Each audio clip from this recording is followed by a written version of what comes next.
Reckless Speculation Thursday rolls on here. Mackie and Judd, daily Minnesota sports entertainment. And boys, I think Declan, do you have a couple clips of Mike Zimmer here that you want to fire, or are those old, just on air production meeting here? I do have one on him talking about Jeff Gladney. That's what I have. Let's actually let's hold that for a second, because Yeah. let's take what Doogie was just talking about. And Judd, you guys kind of touched on this. Kirk Cousins not getting the vaccine, how that's landing in the locker room.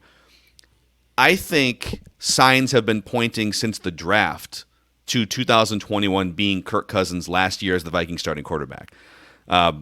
They tried to trade up to 7 to 8. Like, they tried to trade up for Justin Fields, Correct. according to multiple reports. Yep. So they were already thinking about first-round top 10 quarterback, and then they landed on Kellen Mond, who I think they probably had Justin Fields higher, and then they liked Mond, and so let's get the left tackle in the first round, and then we'll take Kellen Mond as maybe a bit of a longer shot to be a starter. But like they started preparing for life after Cousins months ago, before all of this stuff landed, right? Now, they probably sensed during the draft that, all right, COVID is still going to be a thing. Vaccines are rolling out. Kirk doesn't want to get the vaccine. I'm sure some of that went into their thought process, but now that we've had an actual week of practice missed, and Mike Zimmer has been absolutely transparent, pulling no punches about how he has not specifically gone after Kirk to the assembled press, but he did make that comment to Barrero on KFXN, right? Yes. Saying that Kirk doesn't believe in the protocol. So I guess what I'm saying is there seems to be a lot of tension between Zimmer and Cousins. Zimmer has always kind of kept Cousins at an arm's length. Like he's praised him, but he's never loved Cousins like he's loved Bridgewater. There's also no guarantee that Zimmer is even around after 2021, which complicates this even more, or maybe makes it more simple. But I think the writing's on the wall here that if there was any doubt before, 2021 will be Kirk Cousins' last year as the Vikings quarterback, barring everything coming together and them going to like the doorstep of the Super Bowl, right? Yes. So if we go back to the draft, the Vikings had genuine interest in Trey Lance and Fields. When Lance went, third to San Fran, that basically came off complete because they were not going to get up that high. Yeah.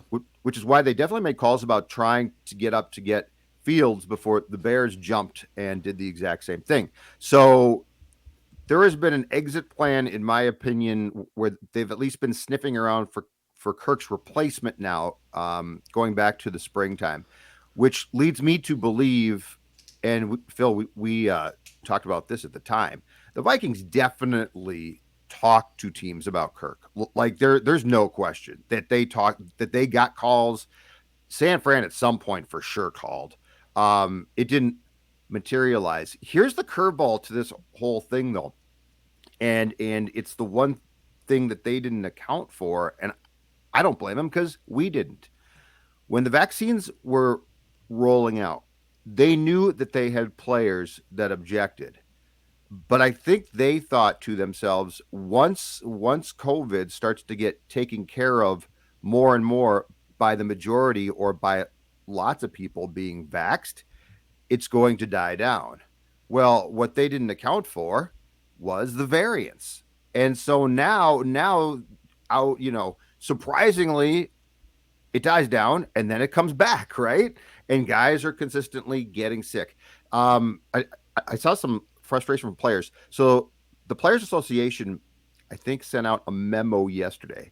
They are urging the league now to get vaccinated players tested every day again. And players are like, well, I got vaccinated not to do this. This is ridiculous. Why should I have to? Well, it's because there's a lot of things that are fluid here and that are consistently changing. So I think what the league and the Vikings thought was not going to be a problem by now, for the most part, for guys like Kirk, is a problem. And what I've heard more so from the Vikings standpoint is the frustration that lies right now with Kirk is much more the executive staff. It's much more the from Zim and the coaches on up, not on down. So I think players are very live and let live until it impacts their games and their paychecks, which changes it. But I also think that there was a understandable miscalculation in where we would be with COVID right now. And the fact that I think a lot of people thought, well, it's going to basically be on the decline and starting to really go away by now. Unfortunately, that's not the case. And that's the type of thing now that you're going to have to deal with if a guy like Harrison Smith or Kirk Cousins or Thielen is exposed. It becomes a real problem. Yep. And by the way, this is just to reiterate too, this is not a Vikings enforcement or mandate. Correct. Very, very clearly not, because they're the lowest vax rate in the league. Yes, it was. It's the NFL has said, listen, we want to put fans in stadiums. We want the best quarterbacks active for every game. If injuries wipe guys out, that's one thing, but we aren't going to have guys missing games because of positive tests and whatnot. So the NFL has said, to protect our shield, to protect our revenue and our game, right? You're right. Then we're gonna be very heavy-handed when it comes to players who aren't vaccinated. And Judd, you found this quote from Titans quarterback Ryan Tannehill this week, and he said, quote, "I wouldn't have got the vaccine without the protocols that they are enforcing on us." The league, he means. "It's a personal decision for everyone. Everyone has to make the best decision for them and their families. This is kind of our mindset in this building, but they are trying to force your hand," the NFL. Yep. "I love this game. I love this team. I want to be able to compete and do the things that are important to build chemistry and win football games. Ultimately, that forced my hand into getting the vaccine." Now, we can sit here and I'm sure there's a debate to be had from a lot of people that watch and listen to the show. Like, well, why are you hesitant, right? But ultimately, Ryan Tannehill said, "I want to win a Super Bowl." Correct. And so, listen, you can, if you're on the side of things that says, listen, this is a personal decision for Kirk, and if Kirk decides for him and his family and his religious beliefs or whatever's driving this, he has not spoken publicly about this. Maybe he will today. If you've decided, listen, I can't go that extra step like Tannehill did, or like Nate. I don't have a full list of the vaxxed and unvaxxed quarterbacks, but I think the quarterbacks who are vaccinated have a better chance to play 17 games, which means their teams have a better chance to win more games and win Super Bowls or compete, right? Like, could you make it through the whole season unvaxxed and not be put in COVID protocol? Yes, sure. But there's a better chance Ryan Tannehill makes it through 17 games than Kirk Cousins right now, right, because of the way the NFL's protocols are set up. All right, that's what this is all about. The league is actively looking to punish non-vax players. It might not be fair. It's that simple. They are actively looking to say, if you are not vaxxed, we are going to get you. And so it has nothing to do with, do you get it? I mean, Kirk is fine right now. Kirk didn't get it, and if he gets it, he might be fine. Yeah. He might not get any symptoms. Absolutely. But I've seen tweets about, well, Kirk's not sick. He's fine. No, he's not sick. Being sick, this has nothing to do with any of us on the show being concerned about players' health.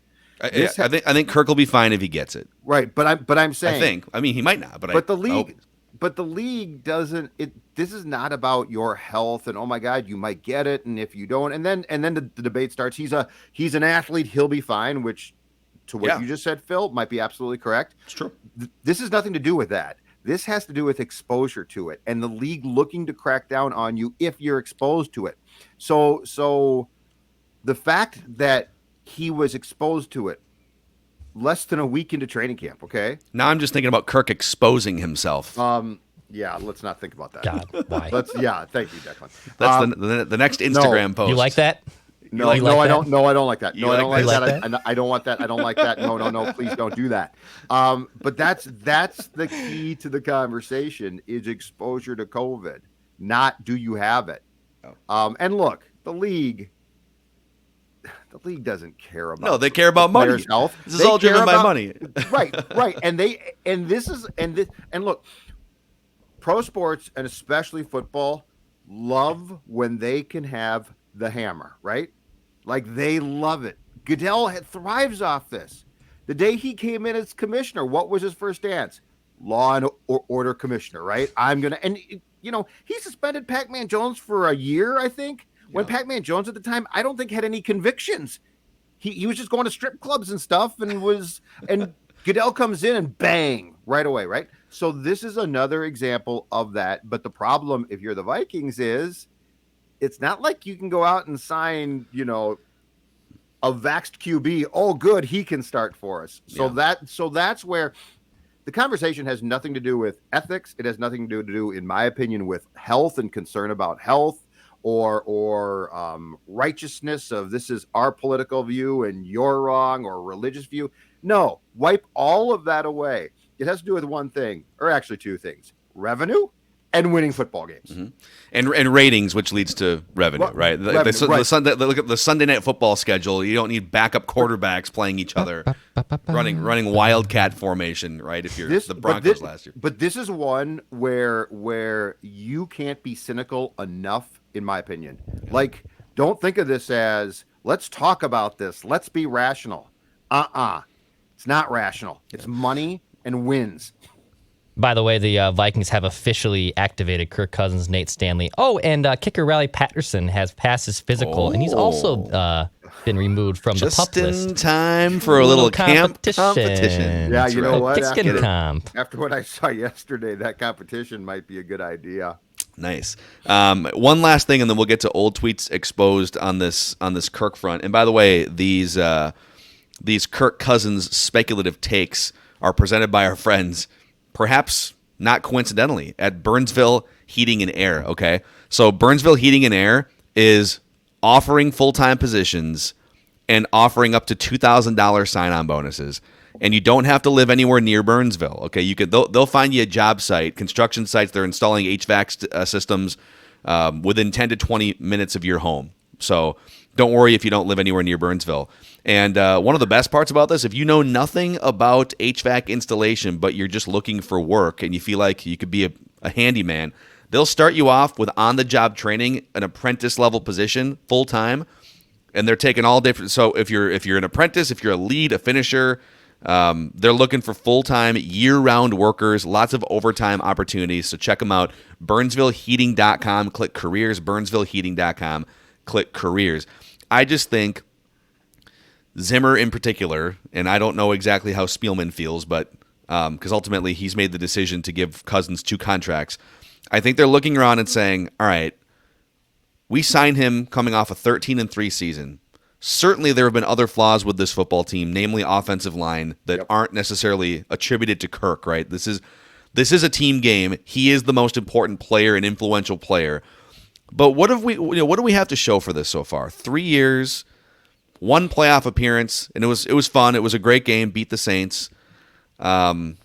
Basically 500 football over the course of 3 years, and it's harder to build an offensive line, a full roster with his contract, right? I think they're adding all these things up before all of this, and now if there's going to be tension between him and the front office, tension between him and the coaching staff and Mike Zimmer, it's just I don't know. All the writing's on the wall, man. Well, this is the last dance.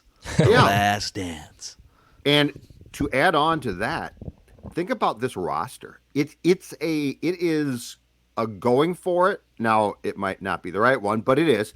It's a going for it, deflatable roster. Think about all the parts that if things don't go well in 2021, you can simply pull the plug and be done with it, right? Yeah. Patrick Peterson, 1-year contract. Sheldon, I believe, is on like 2 years, but that's not much. There's a lot of parts defensively to this reconstructed defense that could just be gone. So like this team said, we were really disappointing in 2020. What can we do to at least short term go for it? And they're doing the best, in their opinion, that they can. Now, it might not be good enough ultimately, but that's fine. And now you're practicing for what, 4 days without your quarterback? So yeah, it's got to be incredibly frustrating to people like Zim, who truly only care about one thing. He just wants to win football games. Yeah. Like that's his life's work. He doesn't care about your health. He doesn't care about his health. The man coached blind basically for a while. So Almost lost an He's eye. like, I was willing to lose an eye to beat Jacksonville. Lose an eyeball. To beat Jacksonville. they were like, Mike, go home, quit grinding film while you're going blind. He's like, no, I'm not going home. No, it's the Jaguars. But I mean, think about Rawr. that's really weird to me. I get that. But think about that mentality. And then you have a guy who's like, my religious beliefs are this. I'm not saying Kirk's wrong. I'm saying Mike Zimmer can't identify with that one bit. Yep. And so we'll see what he says. He's going to talk at some point. He's back at practice today. I'm guessing he'll just try and dodge and avoid and just hope all this goes away. We'll see. Speaking of dodging and avoiding and hoping all these things go away, old tweets exposed. Every week on Mackie and Judd, presented by our friends with the Minnesota Twins. All right, we've been hard on the Twins this season, but August is a fun month at Target Field. I mean, Target Field is just the best bar in the Twin Cities. Let's face it. Yep. And Can Nelson Cruz is coming back at some point here in the month of August, and so there's just a lot of fun things on the horizon.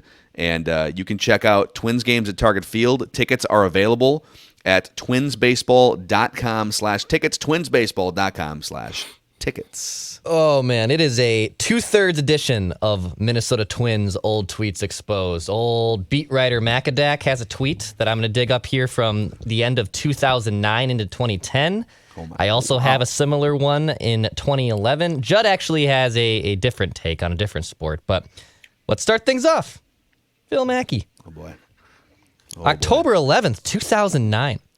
Some more potentially good news for the Twins. Harden projects to be a type B, and Phil says Harden, Baker, Flowey, Blackburn, Pavano, cool. And I don't think this is facetious cool. I think you're actually saying that sounds pretty damn good to me. Did they sign? Did Rich Harden play for the Twins? No, they must have been talking. Wait. So he actually did, but it was like, remember in 2012, I think they took a flyer on him on a minor league deal, and then I think his arm wasn't, clean. Well, this in is spring 09, training. so this is 09. This is a pre trade? him, his arm falling off. Okay, so 2000. Oh my God.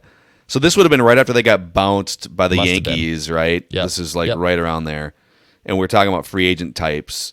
So he played for Oakland in 08, and then he went to the Cubs.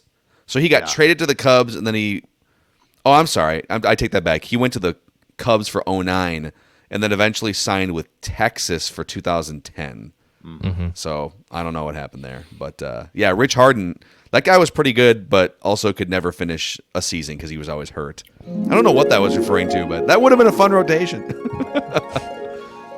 Pavano as the 5. How about that? Pavano as the 5. Slowey. Baker, Back Slowey. to Baker.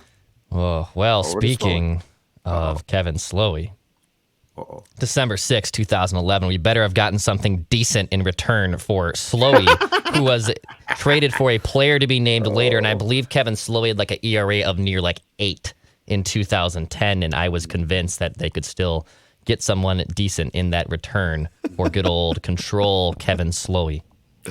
I love it. I love the we there too. Just We. Declan sitting in the front office. Yep. Declan was We. a youngster, man. He's like, we better have got some good. All my favorite Twins are being traded. They better get something good. No, Declan, those players suck. I gotta say, Oh, boy. my tweet was mostly hoping that the Twins would sign Not a terrible Rich Harden, and being optimistic about that would have been a decent rotation. Declan was like overvaluing Kevin Slowey, hardcore, right there. All right. Judd Zolgad with the basketball take from August 1st, 2014. This is why the Wolves should give Rubio the max with a clause barring him from any NBA competition. So this was the any Olympics. non-NBA competition. Non-NBA, excuse me, yeah. This was right around the Olympics. Yes. So Judd's view of giving Rubio the max was simply to bar him, maybe twofold. Maybe he wanted the Wolves just to give him the max, and two, so he wouldn't play in the Olympics for Spain. So this documents my consistency in hating international competition. Okay, It did. Yeah, I this wanted is to point it out. 2014, and I believe my gripe at that time on the show was this: Ricky went and played for his country and would do what he's good at, right? Like he'd go and pass the ball. And I was always like, why are you spending the summer working on what you're good at, dude? Improve your shooting, improve other things. So part one, embarrassing. Part two, I'm still on board with. I mean, you wanted to give Ricky Rubio a 5-year max I contract. think I win again. And if I do, 3-game win streak, boys. I think I've won the past 2 weeks. I think Judd takes it here. boy. Takes it here.